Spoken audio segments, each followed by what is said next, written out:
ধর্ষণের ঘটনার প্রতিবাদ জানিয়ে বিক্ষোভ করেছেন জুলাই গণঅভ্যুত্থানের আহতরা।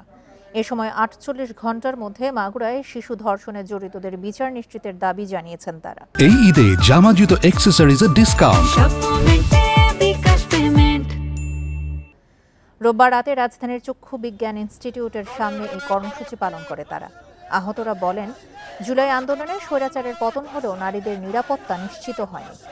আইনশৃঙ্খলা বাহিনীকে আরও তৎপর হওয়ার আহ্বান তাদের। নির্ধারিত সময়ে ধর্ষকদের বিচার নিশ্চিত না হলে স্বরাষ্ট্র উপদেষ্টার কার্যালয়ে ঘেরাও করার ঘোষণাও দিয়েছেন তারা। এর আগে জাতীয় অর্থোপেডিক হাসপাতাল থেকে বের হয়ে চক্ষু বিজ্ঞানের সামনে এসে মোমবাতি প্রজ্বলন করেন তারা।